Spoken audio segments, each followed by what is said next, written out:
Tense যেহেতু ইংরেজি বাক্যে ভার্বের সময়কে নির্দেশ করে, অর্থাৎ ভার্ব প্রেজেন্টে, পাস্টে নাকি ফিউচারে, সুতরাং ভার্বের তিনটা চেহারা আছে, ভার্বের তিনটা ফর্ম হয়। সেই ফর্মগুলো আমাদের জানা দরকার। আমরা জানি ভার্বের present form, past form, past participle form.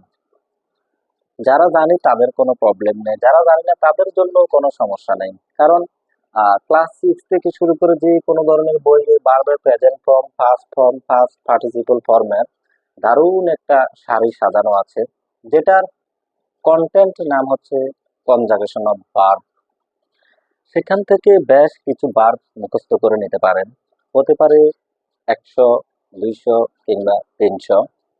নিজেদের মতো করে মুখস্থ করে নিতে পারলে অবশ্যই বেটার হবে।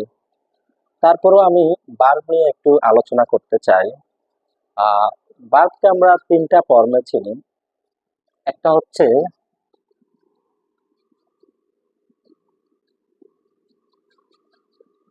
প্রেজেন্ট ফর্ম, হচ্ছে পাস্ট ফর্ম, তো হচ্ছে ফার্স্ট পার্টিসিপল ফর্ম। কি বললাম? একটা প্রেজেন্ট ফর্ম, একটা পাস্ট ফর্ম, একটা পাস্ট পার্টিসিপল ফর্ম। এই প্রেজেন্ট ফর্মকে আমরা আরো একটা নামে চিনি, সেটা হচ্ছে বেসিক ফর্ম। কি বললাম? Basic form. আরো একটা রূপে চিনি, সেটা হচ্ছে ভার্বের 1 নাম্বার রূপ।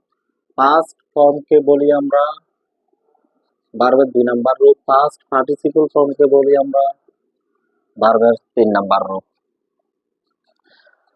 B3 বলতে আমরা পাস্ট পার্টিসিপল ফর্মকে বুঝি। B2 বলতে আমরা পাস্ট ফর্মকে বুঝি। B1 বলতে আমরা প্রেজেন্ট ফর্ম অথবা বেসিক ফর্মকে বুঝি। এখন এই প্রেজেন্ট এবং বেসিক এদের মধ্যে সামান্য একটু পার্থক্য আছে, সেটা হলো what is the difference between present and basic. সেটা হলো গো, ওয়েন্ট, গন। গো এর পাস্ট ফর্ম হচ্ছে ওয়েন্ট, পাস্ট পার্টিসিপল ফর্ম হচ্ছে গন। ডু, ডু এর পাস্ট ফর্ম হচ্ছে ডিড, পাস্ট পার্টিসিপল ফর্ম হচ্ছে ডান। কি বললাম? গো, গো এর পাস্ট ফর্ম হচ্ছে ওয়েন্ট, পাস্ট পার্টিসিপল ফর্ম হচ্ছে গন। ডু, ডু এর পাস্ট ফর্ম হচ্ছে ডিড, পাস্ট পার্টিসিপল ফর্ম হচ্ছে ডান। এখন গো এবং ডু এরা হচ্ছে কি? এরা হচ্ছে মূলত বেসিক। এরা হচ্ছে বেসিক। এখন যখন আপনি গোকে গোজ বলবেন তখন হয়ে যায় প্রেজেন্ট, তখন আর সেটা বেসিক থাকে না।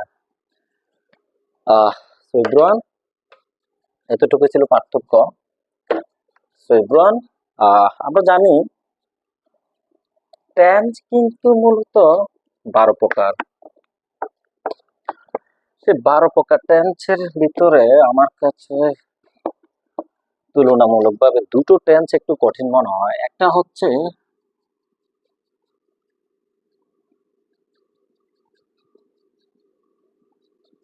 Present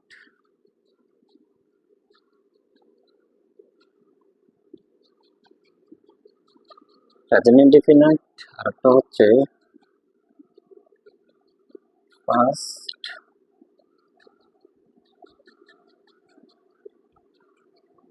past indefinite tense. কি বললাম? একটা হলো প্রেজেন্ট ইনডিফিনিট টেন্স, আর একটা হলো পাস্ট ইনডিফিনিট টেন্স। এবং প্রেজেন্ট প্রেজেন্ট ইনডিফিনিট এবং পাস্ট ইনডিফিনিটের টেন্সের এদের চেহারা কেমন? প্রেজেন্ট ইনডিফিনিট টেন্স হচ্ছে সাবজেক্টের পর যদি সরাসরি ভার্বের V1 অথবা ভার্বের প্রেজেন্ট ফর্ম অথবা ভার্বের বেসিক ফর্ম থাকে তাহলে present indefinite tense. Past indefinite টেন্সের ক্ষেত্রে যদি সাবজেক্টের পর যদি সরাসরি ভার্বের V2 অথবা ভার্বের পাস্ট ফর্ম থাকে তাহলে পাস্ট ইনডিফিনিট। কি বললাম? প্রেজেন্ট ইনডিফিনিট টেন্সের ক্ষেত্রে কোনো অক্সিলিয়ারি ভার্ব ছাড়া সাবজেক্টের পর যদি সরাসরি ভার্বের V1 অথবা ভার্বের প্রেজেন্ট ফর্ম অথবা ভার্বের বেসিক ফর্ম থাকে তাহলে প্রেজেন্ট ইনডিফিনিট। পাস্ট ইনডিফিনিটের ক্ষেত্রে সাবজেক্টের পর যদি কোনো অক্সিলিয়ারি ভার্ব ছাড়া সাবজেক্টের পর যদি সরাসরি ভার্বের V2 অথবা ভার্বের পাস্ট ফর্ম থাকে তাহলে পাস্ট ইনডিফিনিট। এই হলো স্ট্রাকচার, অর্থাৎ আই গো যদি থাকে প্রেজেন্ট ইনডিফিনিট, আই ওয়েন্ট যদি থাকে পাস্ট ইনডিফিনিট। এতটুকু হলো কমন।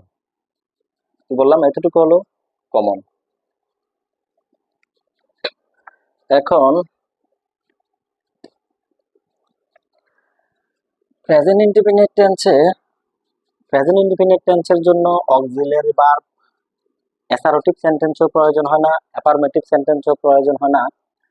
যখন আপনি ইন্ট্রোগেটিভ বা নেগেটিভ করবেন তখন আপনাকে দুটো অক্সিলারি ভার্ব ধরে নিতে হবে, একটা হচ্ছে ডু আরটা হচ্ছে ডাজ। বললাম প্রেজেন্ট ইনডিফিনিট টেন্সের ক্ষেত্রে আপনি যখন অ্যাসারটিভ সেন্টেন্সও প্রয়োজন হয় না, অ্যাফার্মেটিভ সেন্টেন্সও প্রয়োজন হয় না। আপনি যখন ইন্ট্রোগেটিভ বা নেগেটিভ করবেন তখন আপনাকে দুটো অক্সিলারি ভার্ব ধরে নিতে হবে, একটা হচ্ছে ডু আর একটা হচ্ছে ডাজ। আর সেন্টেন্স যখন অ্যাফার্মেটিভ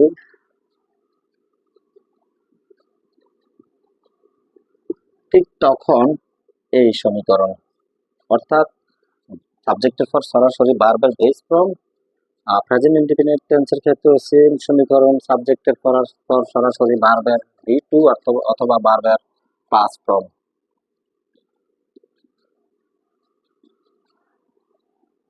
এখন ফার্স্ট ইনডিফিনিটের ক্ষেত্রে অ্যাসার্টিভ সেন্টেন্সের প্রয়োজন হয় না, অ্যাফার্মেটিভ সেন্টেন্সেও প্রয়োজন হয় না। আপনি যখন ইন্ট্রোগেটিভ বা নেগেটিভ করবেন তখন আপনাকে একটা অক্সিলারি ভার্ব ধরে নিতে হবে, সেটা হচ্ছে ডিড।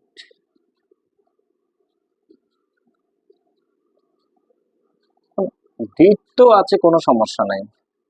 কি বললাম আবার একটু বলি। প্রেজেন্ট ইনডিফিনিট টেন্সের ক্ষেত্রে আপনি যদি কোনো প্রেজেন্ট ইনডিফিনিট ক্ষেত্রে কোনো অক্সিলারি ভার্ব ছাড়া সরাসরি ভার্বের বেস ফর্ম অথবা ভার্বের প্রেজেন্ট ফর্ম অথবা ভার্বের বেসিক ফর্ম থাকে তাহলে প্রেজেন্ট ইনডিফিনিট। পাস্ট ইনডিফিনিটের ক্ষেত্রে যদি সরাসরি সাবজেক্টের পর ভার্বের ভি টু অথবা ভার্বের বেস পাস্ট ফর্ম থাকে তাহলে পাস্ট ইনডিফিনিট। এখন ডিড তো আছে, কোনো সমস্যা নাই। একটা প্রশ্ন করতে পারেন, ভাই ডু ডু এবং ডাজ কখন ব্যবহার হবে? আমি বলবো সাবজেক্ট যদি থার্ড পারসন সিঙ্গুলার নাম্বার হয় তাহলে শুধু ডাজ, আর সকলের ক্ষেত্রে ডু। কি বললাম? সাবজেক্ট যদি থার্ড পারসন সিঙ্গুলার নাম্বার হয় তাহলে ডাজ, আর সকল ক্ষেত্রে ডু। অর্থাৎ হি কি তো থার্ড পারসন সিঙ্গুলার নাম্বার, হির সাথে কি বসাবেন? হির সাথে অবশ্যই বসাতে হবে ডাজ, আর সকলের ক্ষেত্রে ডু। অর্থাৎ দে দে কিন্তু থার্ড পারসন প্লুরাল নাম্বার, দের সাথে কি বসাতে হবে? দের সাথে অবশ্যই ডু। সো এভরিওয়ান, আজকের মতো এখানে ভিডিওটি শেষ করলাম। যদি ভিডিওটি আপনাদের প্রয়োজন মনে করেন টাইমলাইনে শেয়ার করে রেখে দিতে পারেন। Everyone, stay with me for watching this video. Thank you very much.